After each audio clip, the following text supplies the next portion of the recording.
पढ़ाई लिखाई शिक्षा की बात करें तो जनसुराज पार्टी नई पार्टी चुनावी मैदान में उतरी है। बिहार के पीके ने आज सबसे पहले ये दावा किया था, सबसे पहले मैं उम्मीदवार उतारूंगा।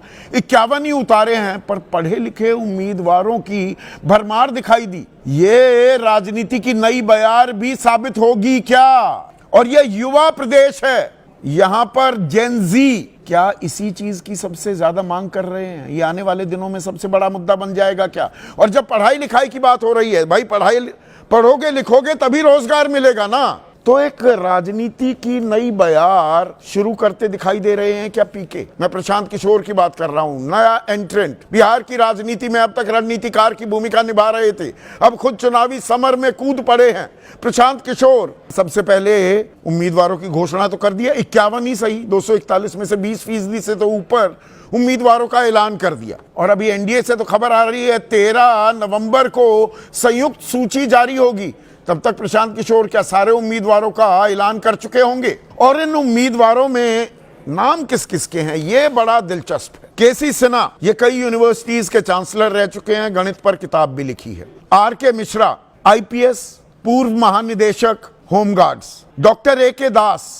दास जाने माने डॉक्टर हैं। यदुवंश गिरी, ये पटना हाई कोर्ट में वरिष्ठ वकील हैं, सीनियर एडवोकेट हैं। बीपीएससी पेपर लीक, ये बहुत बड़ी समस्या है बिहार की। सर पटकता रह जाता है युवा। एक पेपर का तैयारी करे 2 लाख रुपए लगते हैं तैयारी में, 2 लाख रुपए एक साल में। नीतीश कुमार 1000 रुपए देने की भी बात कर रहे हैं महीना। 20 से 25 साल के वो युवा जो 12वीं पास हैं या जो ग्रेजुएट हैं, 1000 रुपए में काम हो जाएगा। तो उन्होंने ये केस लड़ा था। और जेपी सिंह, ये आईपीएस अधिकारी हैं, हिमाचल प्रदेश काटर के थे, तो ये अपने गांव, अपने घर, अपने प्रदेश आ गए हैं। तो ये राजनीति की एक नई पहल है क्या? और ये पहल मैं क्यों कह रहा हूं, थोड़ा सा अब इस पर गौर कीजिए। किस पार्टी में कितने पढ़े लिखे लोग हैं? पढ़ाई लिखाई पर कोई तवज्जो तरजीह राजनीति में रही नहीं गई है। बिहार में 9वीं फेल तेजस्वी को बताने वाला एनडीए, उनके उप मुख्यमंत्री अपने हलफनामे बताते हैं कि मैं 7वीं तक पढ़ा हूं, 5वीं पास हूं। एक में बताते ही नहीं,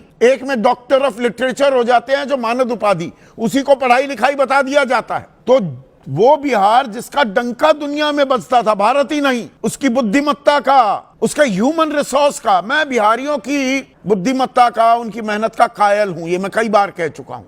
आईएएस, आईपीएस, बड़े से बड़े ओहदों पर भरमार है बिहारियों की, पर राजनीति में वो क्यों नहीं दिखता है आज की तारीख में? पहले होता था। अब कितने पढ़े लिखे नेता हैं, इसका मैंने आंकड़ा निकाला। एडीआर है sauce, association for democratic reforms. 62 उम्मीदवार आरजेडी के ऐसे थे जो गूठा छाप से लेकर 12वीं तक पढ़े थे। 62, इनमें से 32 जीते भी, कोई 5वीं पास, कोई 7वीं पास, कोई 10वीं पास। बीजेपी के 42, इनमें जीते 29, जेडीयू के 45, जीते 17, 12वीं पास, चपरासी लगेगा।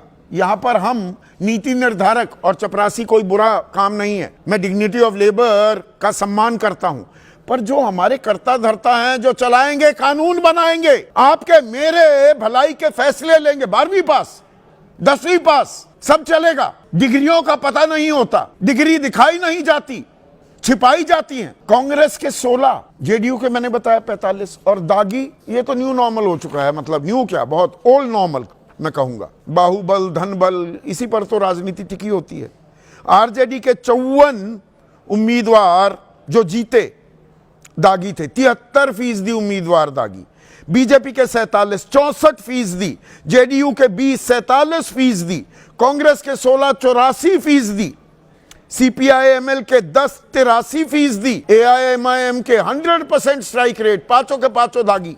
दाग अच्छे हैं जी, क्योंकि हम राजनीति में हैं जी, क्योंकि हम नेता बनने जा रहे हैं जी, और हम बैठकर ताली बजाते रहे जी। ऐसे ही राजनीति चलेगी क्या जी?